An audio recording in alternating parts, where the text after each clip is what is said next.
Welcome back, everybody. A lot of stimulus news to go over today. Obviously, we have Trump's 4 executive orders because congressional negotiations have stalled and or failed. Are those effective? I'm going to give you my opinion through each one of them on whether they're good or they're bad. Also, can he provide stimulus checks to the American people? Is that in his power? I'm going to talk about that. And the congressional negotiations, are they going to start up again? And is there a chance that a deal might actually get done? Welcome back, everybody. This is your stimulus update for Monday, August 10th. So first, let's get into those executive orders by Donald Trump. Then we're going to talk about stimulus checks and the continuing negotiations between Democrats and Republicans. The executive orders, if you've watched this channel for any amount of time, you know that I'll give it to the Democrats as good as I'll give it to the Republicans, both positively and negatively. So in that light, I want to take a fair look at Donald Trump's executive orders and tell you what I think about each one of them. The first one is the payroll tax deferral. The problem with this one is it is in fact a payroll tax deferral. It is not a payroll tax cut, meaning it is not permanent. These payroll taxes will be owed in a lump sum at the end of the year. This is the way payroll taxes work. A business is required to pay about 14.4% in payroll taxes. Half of that is given to the employee to pay. So on the employee paycheck, they're paying about 6.2% of it, and the business is paying 6.2% of it. Donald Trump's executive order defers that payment for the rest of the year, but it is going to be owed in its entirety at the end of the year. And one thing that businesses don't like is uncertainty. So any business that sees this is not going to do much with it because they know they're going to owe the money anyway, which means they are very unlikely to actually pass those savings off to the employees because they're going to owe the employees part of it at the end of the year as well. In addition, think about the effect of a payroll tax cut. If it was even a payroll tax cut and not a payroll tax deferral, is this going to cause more people to go back to work? How many people in America go, wait, I wasn't going to go back to work, but now there's a payroll tax deferral and I might get an additional 6.2% in my paycheck. Back to work I go. It's not going to have that impact because nobody does that. Is it going to help stimulate the economy? Well, I mean, an extra 40 or 50 bucks per week in your pocket helps stimulate the economy? Probably not. Can it provide additional relief to some people, 40 or 50 bucks? The problem is at what cost? The payroll taxes go to support Social Security and Medicaid. Those two programs are already finding problems with their fiscal solvency. It wouldn't end those programs. We're going to be able to continue to fund them. And again, these are just deferrals. They're not permanent. And that's why President Donald Trump said, if I win the election, I will in fact make them permanent, which he can't unilaterally do. He's going to need congressional support. And that's if he wins. And if he doesn't win, then he's going to say, Joe Biden, you should make them permanent so that these businesses don't have to pay them back. There's way too much uncertainty with these things, and they don't have the impact that they should have on stimulating the economy and helping the American people. And they take money from Social Security and Medicaid. So overall, in my opinion, this is not a good one.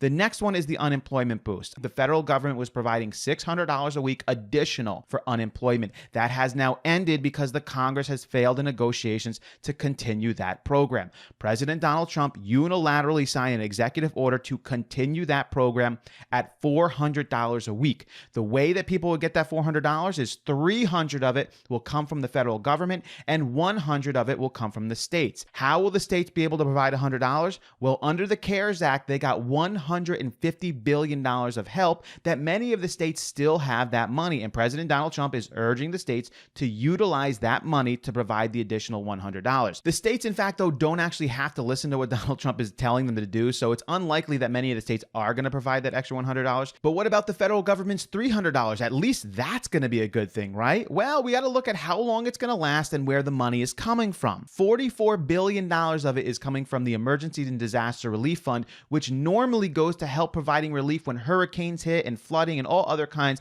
of natural disaster. That money is going to be completely diverted into the unemployment boost. In addition, how long is it going to last? Well, if there's 30 million unemployed, it's only going to last for about 5, maybe 6 weeks if the unemployment numbers go lower. So for about 5 weeks of a $300 unemployment boost, we are going to empty the disaster relief fund in order to provide it. Again, overall, probably not the best idea. I understand why Trump is doing it. It's most likely a posturing thing. Like, if you're not going to do something, at least I am. Whether or not the payroll tax deferral is even a good thing, or whether or not the unemployment boost and where the money is coming from and how long it lasts is even a good thing. The next one is the student loan deferral. Now, this is a little bit more than a deferral because they're not going to have a lump sum payment, although principals are due on December 31st, and the full loan payments will continue on January 1st, 2021. But this is probably the best executive order of them all. It will help those who have student loan payments and really can't afford them right now. They won't have to pay them. They won't have to pay the interest. The final executive order is halting evictions. Now, this one isn't actually even that. The executive order itself, when you read it, it doesn't say all evictions will be halted until the end of the year. All it does is asks Health and Human Resources to look into whether or not such an executive order is even needed. So it doesn't actually do that. It's just a research executive order. Finally, is it possible that Trump could send out a stimulus check to the American people? The answer is no. There's a couple of problems with it. Number one, there is no money for it. It would cost $300 billion to send out those $1,200 payments. He can barely do the unemployment boost with the $44 billion from the Disaster and Relief Fund, never mind $300 billion.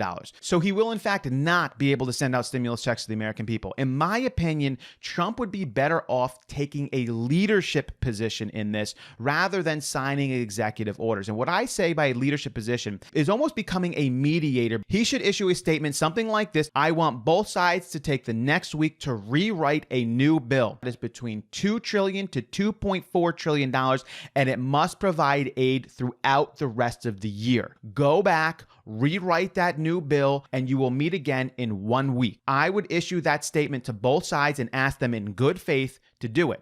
Because of course the public is going to look at something like that and go, that sounds very reasonable. And the side that will not do it is going to come off looking really bad. So both sides are probably going to go off and do it. The Republicans are going to come back with a $2 trillion offer because obviously they're going to go on the low end. And Democrats are going to come in at $2.4 trillion because they're going to come in at the high end. Then as the presidential mediator, I would say now it is your job in negotiations and compromise to come to a $2.2 trillion bill in which Republicans give up $200 billion and Democrats give up $200 billion. And it must fund throughout the rest of the year. That is a leadership role of mediation provided to the public with a public statement that both sides should be able to agree to. And if they don't, the public opinion will turn against them, rather than signing these executive orders that at the end of the day aren't really going to have the impact that they should. It's just a little bit more of posturing than anything else. So President Donald Trump, if you're watching according to Vin, please go in that direction. You will be better off for it, and so will the American people. But what about the congressional negotiations? Are those going to continue? The answer is yes. I believe that Stephen Mnuchin and Mark Meadows and Nancy Pelosi and Chuck Schumer will be coming back within the next week to have more negotiations with each other and finally figure out a bill. We had Stephen Mnuchin say this just yesterday: on almost every other single issue, we have reached an agreement. Anytime they have a new proposal, I am willing to listen. They are only far apart on two different things: the state and local funding and the unemployment boost. If they can figure out the numbers in those two areas, we can get a bill passed. And I do believe that they can eventually come to a compromise in this, but they need to deal with real numbers. Nancy Pelosi can't finagle the timeline of it and say, we're going to provide this same exact amount of money to state and local governments. We're just going to lower the amount of time that we provide financial relief to Americans and small businesses. Stop with those time games. Fund everything throughout the end of the year and limit the amount of money that is provided to state and local governments. And Republicans who are coming in at around $2 to $250 billion right now, you're probably going to have to come up a little bit higher than that. The unemployment boost needs to be right around $400 a week and should go throughout the end of the year. And then they can revisit that after the election. And finally, the presidential debates are coming up at the end of September. President Donald Trump and Joe Biden will be on stage debating each other, and I will be covering that heavily. If you enjoy the way that I look at these political issues and try to bring clarity to everything that's coming up, you will not be disappointed with the coverage there. I would love to have you come along with me. As always, I will catch you guys next time.